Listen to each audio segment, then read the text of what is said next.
Violet, don't forget to go feed Susan's dog today. The voice of Yohan Coleman came from the other end of the phone, and I would never forget his voice for the rest of my life. I stood there, stunned, looking at the scene in front of me in disbelief. The exciting song Jingle Bells came from outside the window as if the excitement of Christmas hadn't completely dissipated. I rushed to the mirror and saw that my face was as smooth as new, without any scars. I finally realized that I had been reborn. Violet, Violet, are you still there? Yohan raised his voice when he didn't hear my response. I'm not feeling well today and can't go to feed it. Ask her to find a way on her own, I said. Hearing this, Yohan immediately sounded unhappy. Susan has gone back to her hometown. If you don't go, Debra will starve. You usually love feeding the stray cats on the street. Why are you refusing to feed a dog now? I sneered. I was bitten by a dog when I was a kid, so I'm afraid of dogs. I can't go today. You can ask her to find someone else online to go to her place and feed the dog. Yohan retorted. No way. Susan is a single girl living alone. How can she let strangers into her house? You're also a girl. Don't you have any empathy? Seeing that I was so determined, Yohan quickly softened his tone. Since you're not feeling well, you can rest at home. I'll send the dog to your place. Just take care of it for a few days, and I'll pay you according to the market price. Is that okay? My heart, which had just been put at ease, instantly tightened again. I was living with my parents. If that vicious dog was sent to our door, the three of us might end up losing our lives. I wanted to dig out Yohan's heart to see what color it was. I forced a smile, saying, forget it.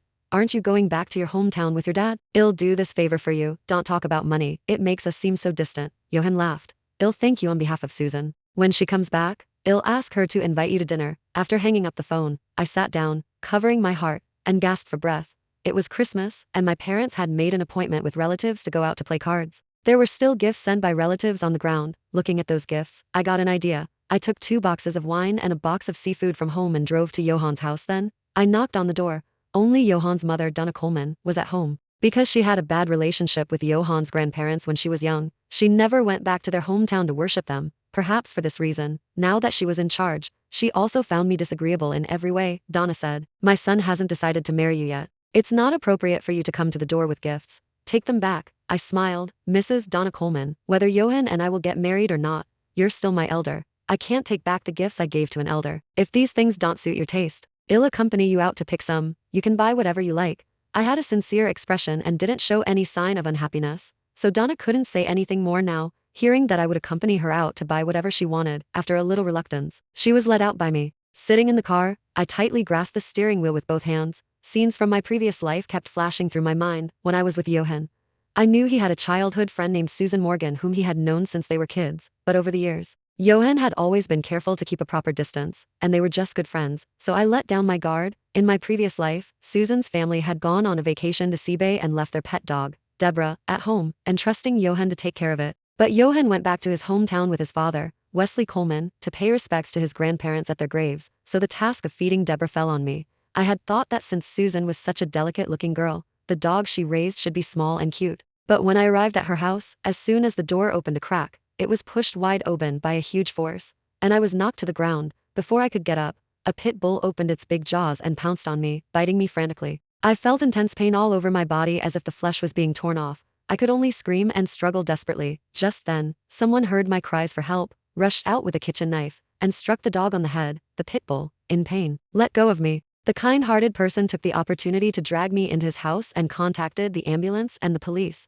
Even after being struck, the vicious dog remained energetic and barked wildly at the stairwell. The doctors didn't dare to come upstairs. In the end, the police had to shoot it dead, and I was sent to the hospital. A large piece of flesh was bitten off my face, leaving a terrifying wound. Even my finger was bitten off and swallowed by the vicious dog, and it could never be repaired. Before I could go and settle the score with Susan, she came to me on her own. Violet, I'm so sorry. I don't know why Debra bit you. It's usually so obedient, she said, crying. Yohan followed closely behind, yanked Susan up from the ground, and protected her behind him. He frowned at me and said, it must be your wrong way of feeding that made Debra angry. Susan almost fainted from crying when she knew you were injured. Don't be so petty and stop arguing with her. Then, Yohan added in a condescending tone, even though you're disfigured, I won't abandon you. When Yohan saw that I didn't listen to him, he got angry. He took out a mirror and held it in front of me. Look at yourself. You look like a monster. Besides me, who else would want you? If you keep being unreasonable, well, break up. Looking at my hideous face in the mirror, I felt my heart sink to the bottom. I had searched online. With such a big wound, even after undergoing plastic surgery, there would still be scars, and I would never be the same as before. After that, I smashed all the mirrors in my house and stayed at home, not going out every day. Eventually, I even developed severe depression. I climbed to the top of a tall building and jumped off. After my death, my soul floated to Yohan's side, and I saw him and Susan embracing each other. After hearing the news of my death, both of them showed satisfied smiles. Susan even said, "Honey, you told me to starve Debra for a few days in advance. You're so smart."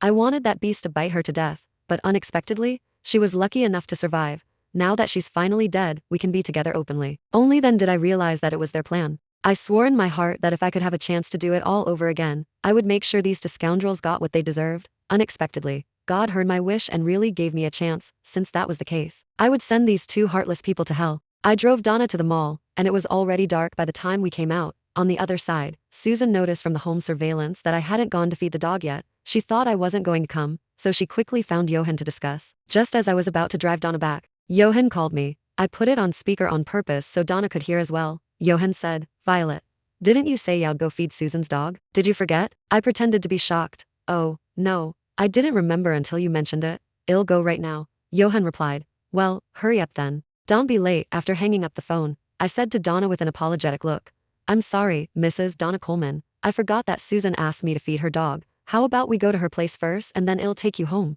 Donna had watched Susan grow up and had a much deeper affection for her than for me. Hearing that we were going to Susan's place, Donna agreed without thinking. All my efforts today were finally paying off, and I finally got Donna there, in my last life. After I got disfigured, Donna had come to humiliate me, telling me to stay away from Yohan as soon as possible. She said she would never allow a hideous person to marry Yohan and that Susan was the Yohan's wife she had long approved of, blaming me for getting in the way. When we got to the downstairs of Susan's house building and were about to enter the elevator, I turned to Donna and said, "Mrs. Donna Coleman, I think I left my phone in the car. Why don't you go up first?" Just then, the elevator arrived, so Donna went up first. I stood outside, looking at her with a smile. After she left, I took another elevator to the floor below Susan's and was about to go up the stairs. But as I got out of the elevator, I heard a shrill scream. "Ah, help!" It was Donna's voice. I hid in the stairwell, even though there was a door between us. The scream still clearly reached my ears. Besides, there were also a few barks from the dog. I pressed against the door tightly, afraid that the beast would smell me and attack. At the same time, I called the police right away. Donna's scream soon attracted the attention of the neighbors. Maybe because the time was different in this life. The kind-hearted neighbor who had saved me wasn't home at that moment, and no one dared to step forward to help.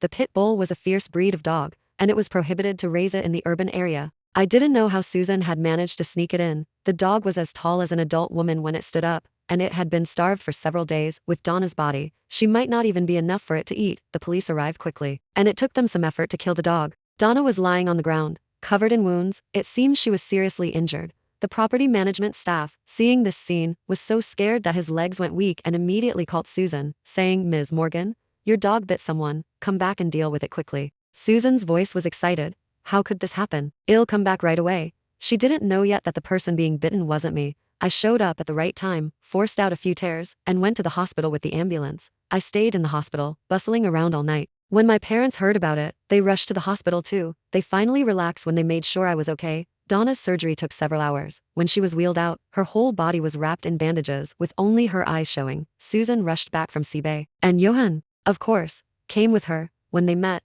the excitement on their faces was hard to hide. After all, there was still a huge pool of blood outside the door that hadn't been cleaned up, and they could imagine how badly I was hurt. The two soon arrived at the hospital. Before they entered the ward, they ran into my parents outside.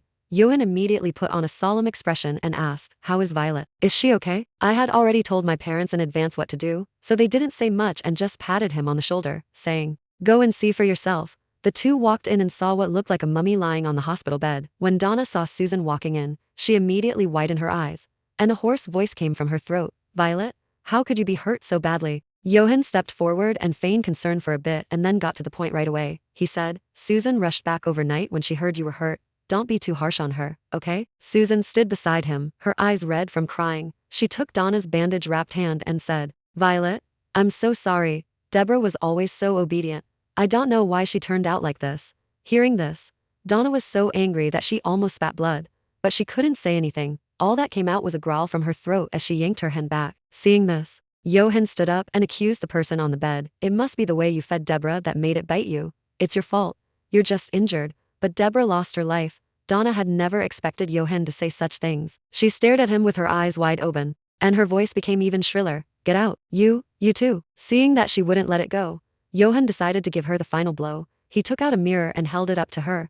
Look at yourself now. Your face is all mangled by the dog. Who else would want you besides me? I'm even scared to look at you. I'd have nightmares. If I were you, I couldn't live like this. It'd be better to die than to be so hideous. Yohan kept humiliating the person on the bed, wishing she would die from anger after hearing these words so that he could achieve his goal. Just then, I walked in carrying a thermos. Honey, what are you mumbling about?